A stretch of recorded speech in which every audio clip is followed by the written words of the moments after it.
एक तो ब्राह्मण हमको कर्म कांड में भुलाया, जिंदगी भर पूजा कराते कराते कराते हमारे जीवन को बर्बाद किया। अब ब्राह्मण के चंगुल से मुक्त हुए जब कबीर पंथ में आए तो यहाँ भी गुरु महाराज का वही धंधा है, इसको कर्म कांड में ढकेल। एक पादरी जी थे, पादरी जी नित्य गिरजाघर पर जाकर और प्रवचन दिया करते थे, ऐ दुनिया के लोग भगवान पर विश्वास रखो और पुण्य कर्म करो, तुम्हारी मुक्ति हो जाएगी, तुम्हारे जीवन में सुख शांति आ जाएगी, तुम्हारा कल्याण हो जाएगा। प्रवचन चलता रहा। 1-2 महीना के बाद एक पारखी संत कबीरपंथी जाके पादरी जी से पूछा, पादरी जी 2 महीना से मैं आपका प्रवचन सुन रहा हूँ और 2 बात पर आप नित्य दिन अधिक बल दिया करते हैं। आप कहते हैं भगवान का पूजा करो, भगवान पर विश्वास रखो और कर्म बढ़िया करो, तुम्हारी मुक्ति हो जाएगी, तुम्हारे जीवन में सुख शांति आ जाएगी, तुम्हारा कल्याण हो जाएगा, तुम्हारा मोक्ष हो जाएगा। आज मैं यही दोनों बातों का जवाब आपसे मांगने के लिए आया हूँ। जो भगवान का रात दिन पूजा करे और वो कर्म बढ़िया ना करे, उसकी क्या गति होगी? और जो भगवान का पूजा न करे और केवल कर्म अपना बढ़िया करे, उसकी क्या गति होगी? इसका जवाब दीजिए। पादरी जी मुंह बंद कर दिया, कहा इसका जवाब मैं नहीं जानता हूं। कबीरपंथी साधु कहा आप ही बोलते हो, आपने बोले हुए बात का जवाब नहीं जानते हो, तो कल से तेरा प्रवचन अब नहीं होगा, प्रवचन आपका बंद रहेगा। आप दुनिया को क्या समझते हैं? बेवकूफ। अपने बात का जवाब आपको मालूम नहीं है, तो दुनिया वाला को क्या परस रहे हैं? खबरदार, कल से प्रवचन को बंद करो। पादरी जी को बड़ा कष्ट हो गया। कहा एक काम करो बाबा, 2 रोज का छुट्टी हमको दो, मैं बूझ विचार के आपको जवाब दे दूंगा, दोनों प्रश्न का जवाब। वो साधु जी ने कहा 2 रोज नहीं, मैं 5 रोज का छुट्टी आपको दे रहा हूँ और बूझ विचार के हमको जवाब दीजिए। पादरी जी अपने घर गए और नित्य प्रतिदिन शाम में भोजन करके बिछावन पर सोने के लिए जाते थे और सोने के बाद ये चिंतन करते थे जवाब के लिए। जवाब आता नहीं है, जवाब नहीं आया, निद्रा आ गई और 11-12 बजे रात में पादरी जी सो जाया करते थे। एवं प्रकार से 4 दिन का समय बीत गया, कोई जवाब नहीं आया। आज अंतिम 5वां रात है। आज पादरी जी गहन चिंतन में बैठे हैं, कल वो कबीरपंथी साधु जवाब मांगेगा। जवाब कुछ आया नहीं, मैं जवाब क्या दूंगा उससे? आज चिंतन करते करते 2-2:30-3 बज गया भोर, लेकिन कोई जवाब नहीं आया। निद्रा आई और पादरी जी सो गए। पादरी जी सो गए और सोने में सपना देखने लगे। सपना में पादरी जी की मृत्यु हो गई, पादरी जी मर गए। अब मर गए तो जमराज आ गया। यह दृष्टांत है, इसको सिद्धांत आप नहीं समझेंगे।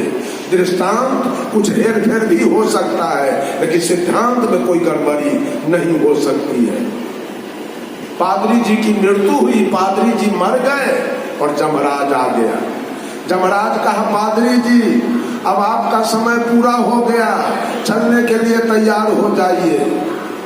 तो पादरी जी ने जमराज से पूछा हमको कहाँ ले चलोगे आप?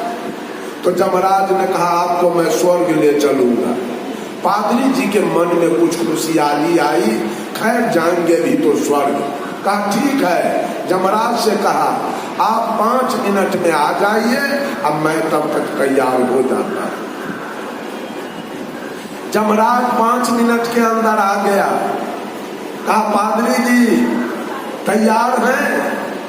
कहा जी तैयार तो हम हैं, लेकिन एक बात की जानकारी आपसे और लेनी है।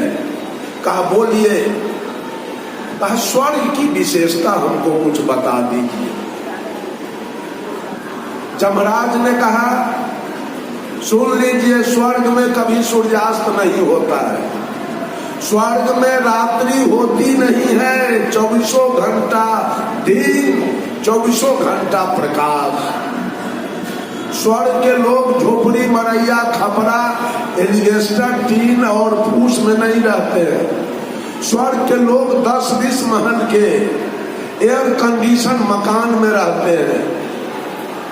स्वर्ग के लोग भात रोटी साग सब्जी अलुआ सुथनी जनेरा मरुआ के रोटी नहीं खाते हैं।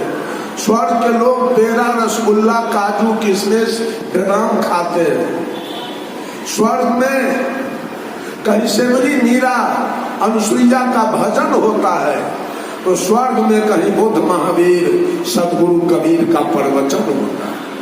ये विशेषता है स्वर्ग की। पादरी जी तो बहुत खुश हो गए। कहा चलिए। पादरी जी और जमराज सपना में दोनों चले स्वर्ग। जब स्वर्ग के निकट पहुंचे तो रात अंधेरी है, चारों तरफ झोपड़ी मरैया का घर है, सारे लोग अलुआ सुथनी जनेरा मरुआ के रोटी या नून मिर्चाई लेके झक मार रहे हैं।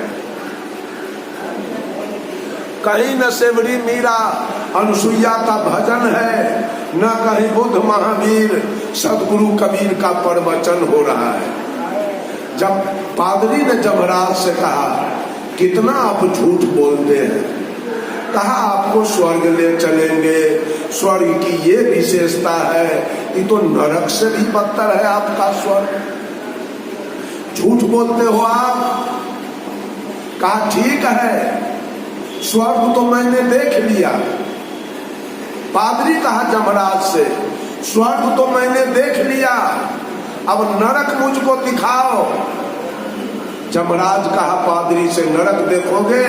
कहा जी चलो। जब जमराज और पादरी नरक में गए, नरक की ओर, तो दूर से प्रकाश दिखाई दे रही है और चारों तरफ 10-20 महल का एयर कंडीशन मकान झलक रहा है। चारों तरफ हलवा पूरी कचौड़ी पेड़ा रसगुल्ला की वर्षा हो रही है। चारों तरफ सेवरी मीरा अनुसुईया का भजन चल रहा है। चारों तरफ बुद्ध महावीर सदगुरु कबीर का प्रवचन चल रहा है।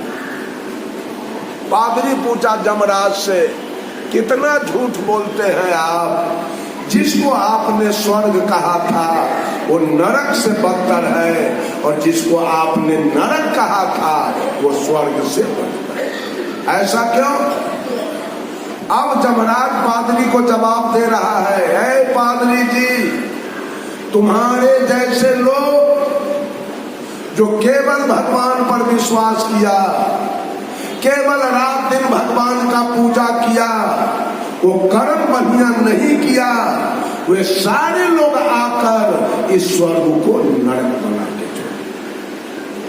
भगवानवादी लोग आज पूरे विश्व में, औरत हो या मर्द, सारे लोग भगवानवादी और भाग्यवादी हो गए। पुरुषार्थवादी नहीं, पुरुषार्थवादी नहीं रहे, सारे लोग भाग्यवादी और भगवान मंदिरे मंदिरे तुलसी तम्मा गंगाजल लेके लोग मंदिरे मंदिरे घूम रहा है, लेकिन कर्म बढ़िया करने के लिए मंदिर से जाएगा घर और मछली भात लेके, मंदिर में पूजा करके महिला जाएगी और पति को 10 को गाली दे दिया, पूजा करके गई सास को 10 को गाली दे दिया, ननद को गाली दे दिया, जेठानी को गाली दे दिया, बेटी को गाली देती है, सौतीन कहती है औरत सब। अब भगवान राम के पूजा करती है, अब बेटी को सौतीन बनाती है। यही सब पूजा चल रहा है, यही सब पूजा। सारे लोग पूजा के फेर में। दुकानदार को देखिएगा, सवेरे स्नान करेगा, वो उजला धोती पहन लिया, अगरबत्ती बार लिया और दुकान में लक्ष्मी जी या गणेश जी के मूर्ति रखा है, जाके उसको दिखाएगा और मंगल भवन या मंगल हारी अदरबहुसो दशरथ अजिर बिहारी करेगा और कहीं गहकी आ गया तो उसको जड़ी भिरा के काटेगा। यही पूजा चल रही है, इसलिए पूजा ही चल रही है कि लोग देखता है कबीरपंथी बनेंगे तो महात्मा जी गलत काम से रोकेंगे, कहेंगे घूस मत लो, चोरी मत करो, दलाली मत करो, डकैती मत करो, मिलावटबाजी मत करो। आई पत्थर के भगवान के पूजेंगे कहीं तेगों को बात रोकेगा नहीं, जो मन में आएगा सो करेंगे। अब पत्थर के भगवान के वो अगरबत्ती गाड़ देंगे, थोड़ा सा जल ऊपर से डाल हो गया पूजा। कहा कि पादरी जी तुम्हारे जैसे भगवानवादी लोग रात दिन भगवान के पूजा करने वाले ईश्वर को नरक बना दिया है, और कबीर के जैसे लोग, बुद्ध के जैसे लोग, महावीर के जैसे लोग, सुकरात के जैसे लोग, प्लेटो के जैसे लोग, रजनीश के जैसे लोग जो अपने कर्म का भरोसा किया है, भगवान का भरोसा छोड़ दिया, अपना कर्म बढ़िया किया है, वे सारे लोग आकर इस नरक को स्वर्ग बना। कर्म करने वाले लोग इस नरक को स्वर्ग बनाया है। राम बोलावा भेजिया दिया कबीरा रोए, और जो सुख साधु संग में सो वैकुंठ न होए। जिस दिन मनुष्य का कर्म केवल ठीक हो जाए, स्वर्ग जाने की जरूरी नहीं पड़ेगी, स्वर्ग उतर के आपके निकट आए। आज सारे लोग खेला तमाशा में लग गए, ज्ञान मार्ग छोड़ दिया गया, जिससे हमारा कल्याण होगा, जिससे हमारी मुक्ति होगी। मुक्ति का क्या अर्थ है? मुक्ति का सीधा विपरीतार्थक शब्द है आसक्ति। जब तक हम आसक्ति में रहेंगे मुक्ति की कल्पना नहीं की जा सकती है। आसक्ति मिट जाना ही मुक्ति का मार्ग है। आसक्ति मिट जाना, चाहे बीड़ी की आसक्ति में हो, खैनी की आसक्ति में हो, सिगरेट के आसक्ति में हो, चोरी के आसक्ति में हो, दलाली के आसक्ति में हो, डकैती के आसक्ति में हो, मिलावटबाजी के आसक्ति में हो, चाहे विषय की आसक्ति में हो, जब तक हम आसक्ति में फंसे हैं जिंदगी बीत जाएगा। पत्थर पानी के पूजा करते करते उस व्यक्ति का कभी मुक्ति होने वाला, क्योंकि वो आसक्ति में फंस चुका है। आसक्ति को मिटा देना ही मुक्ति है। बीड़ी पी रहे हैं, बीड़ी पीना छोड़ दिए, बीड़ी से मुक्ति मिल गई। चोरी कर रहे हैं, जेल जा रहे हैं, चोरी करना बंद कीजिए, जेल से मुक्ति मिल गई। बलात्कार कर रहे हैं, आजीवन कारावास भोग रहे हैं, बलात्कार छोड़ दीजिए, फांसी से मुक्ति मिल गई। जितने गलत काम को, आसक्ति को आप मिटाते चलेंगे आपकी मुक्ति होती चली जाएगी। लेकिन मुक्ति को लोगों ने बता दिया चन्नामृत लोगे अब मुक्ति मिलेगी, और चन्नामृत जिस मुंह में लोग ले रहा है उसी मुंह में खैनी भी रख रहा है, और उसी मुंह में बीड़ी भी खींच रहा है, और उसी मुंह से गांजा भी खींच रहा है। और जिस मुंह में प्रसादी रख रहा है उसी मुंह में खैनी, बीड़ी और गांजा भांग भी जा रहा है। मुक्ति का मंत्र बताया गया बंधुओं। कर्म करने वाले एक पंडित जी थे, पंडित जी, और एक कुम्हार पंडित। कुम्हार का भी टाइटल होता है पंडित, अब ब्राह्मण को भी लोग कहते हैं पंडित। दोनों पंडित में दोस्ती हो गई। तो कुम्हार पंडित बहुत दिन के बाद अपने दोस्त ब्राह्मण पंडित जी से कहा, दोस्त हमारी तुम्हारी दोस्ती बहुत दिनों से है। लोग कहते हैं कि ब्राह्मण पंडित जी बिल्कुल भगवान के निकट में रहते हैं, जजमान का समाचार भगवान को पहुंचाते हैं, अब भगवान जो आशीर्वाद देते हैं वो जजमान को पहुंचाते हैं। लेकिन हमारी आपकी दोस्ती इतने दिनों से है, लेकिन आपने कभी हमको भगवान से दर्शन नहीं कराए। तो ब्राह्मण पंडित जी ने कहा, मित्र तूने आज तक हमसे कभी भगवान के बारे में पूछा नहीं, अगर पूछता तो मैं बता दिया होता। तो कुम्हार पंडित जी ने कहा, मित्र आज तो मैं आपसे पूछ रहा हूँ भगवान के बारे में। तो ब्राह्मण पंडित जी कहे, कल मैं तुमको भगवान से भेंट करा दूंगा। कुम्हार पंडित जी के खुशी का ठिकाना नहीं रहा। कल मुझको भगवान मिलेगा, कल मुझको भगवान मिलेगा।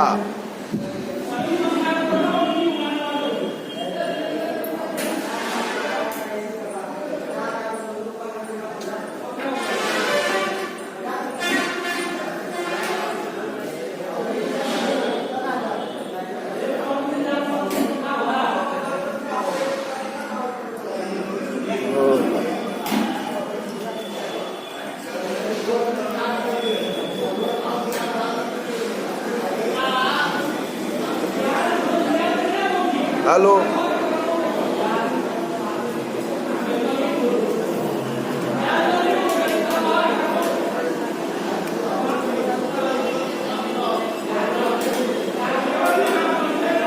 मत मारिए उसको, मत जलाइए, धुआं लाइए, छोड़ दीजिए।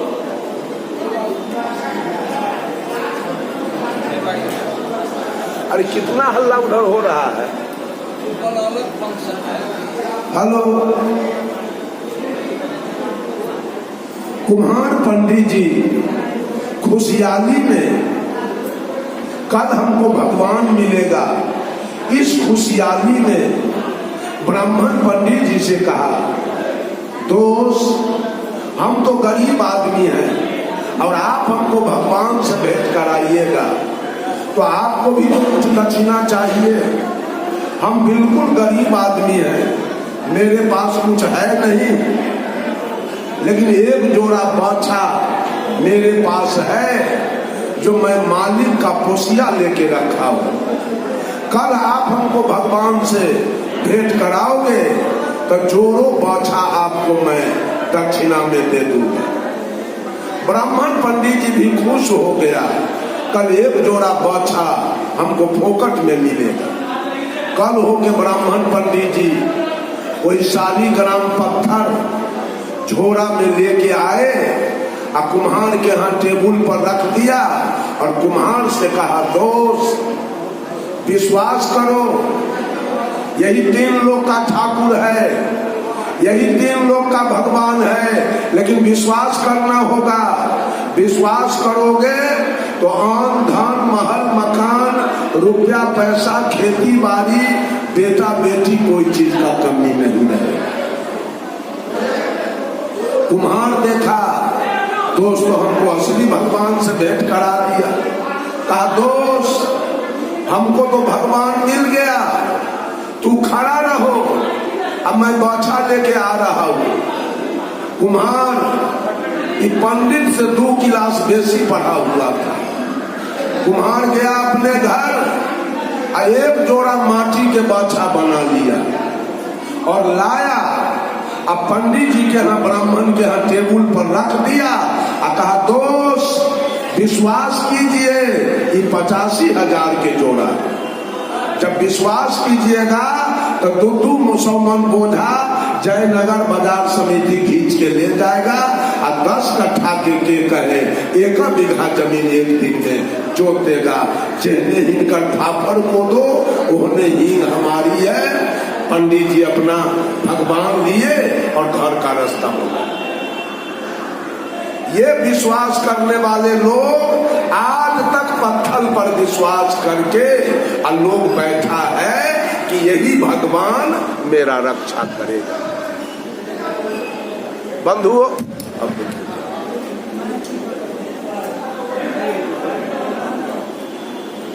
हेलो, आज तक मनुष्य इसी पत्थर पानी के पूजा में एक जादव जी के यहाँ पंडित जी गए सत्यनारायण व्रत कथा करने के लिए। जब गए तो जादव जी से कहा कि भगवान के स्नान कराने के लिए गाय का दूध लाइए। सत्यनारायण भगवान गाय के दूध में स्नान करते हैं। जादव जी एक कटोरा दूध लेके आया, कहा कहाँ है भगवान, लाइए स्नान करा देते हैं। तो पंडित जी वही शालीग्राम पत्थर गोलका दिया, यही है सत्यनारायण भगवान। जादव जी कहा क्या हो, इसको न आंख है, न कान है, न नाक है, न मुंह है, न हाथ है, न पैर है, ये कैसे सत्यनारायण भगवान है। पंडित जी डांट दिया, चुप बेवकूफ कहीं का। अरे विश्वास से फलदायकम, विश्वास करो भगवान है, फल मिल जाएगा तुमको। कहा अच्छा ठीक है। जादव जी देखे जाते बात बढ़ाने से भी फायदा नहीं है, भगवान लेके और दूध में डुबा के और पंडित जी को दे दिया, लीजिए पंडित जी पूजा कीजिए। पंडित जी भगवान लेके पूजा कर लिया। पूजा जब आरती पूजा हो गया तो पंडित जी ने जादव जी से कहा, जजमान अब हमको भोजन कराइए, हम चलेंगे। तो जादव जी एक नंबर भैंसी के दूध में, पानी में नहीं, दूध में चिवड़ा को फुला दिया। एक नंबर भैंस के दूध के छालीदार दही दूध चिवड़ा के ऊपर रख दिया, आलू परवल के सब्जी रख दिया और दही के ऊपर से इतना बड़ा गोबर के गोल करके रख दिया। कहा लीजिए पंडित जी पंगत कीजिए। पंडित जी पंगत पर गए तो कहे ये क्या है, दही के ऊपर क्या है। तो जादव जी ने कहा ये है विश्वास से फलदायकम, इसको शक्कर मान लिया जाए। ये है विश्वास से फलदायकम। कहा विश्वास करने से गोबर गुड़ होगा। तो जादव जी ने कहा विश्वास करने से पत्थर भगवान होगा। बैरन वापस करा दिया पंडित जी को वहां से। आज तक ये मनुष्य क्या तमाशा, लड़की जब नाबालिग रहती है तो माटी के कनिया दूल्हा पौती पेटारी खीर पूरी बना के खेलती है, लेकिन जब वो लड़की जवान होती है और जब सही दूल्हा उसको मिल जाता है तो सारा खेल, गोस्वामी तुलसीदास जी लिखते हैं, तुलसी पाहन पूजिए जस गुड़िया के खेल, और निज पिया से भेंट हुआ तो धरा पेटारी मेल। लेकिन आज तक ये महिला सब लड़कैया के खेल, कभी जितिया करेगी, कभी तीज करेगी, कभी करवा चौथ करेगी, कभी कर्मा धर्मा करेगी, कभी छठ करेगी, कभी चंदा करेगी। ये धिया पुता वाला खेल आज तक खेल रही है, आज तक कर्म कांड में फंसी है। बंधुओं, आज तक पंडित किसी महिला को या किसी पुरुष को नहीं ये सजेशन दिया होगा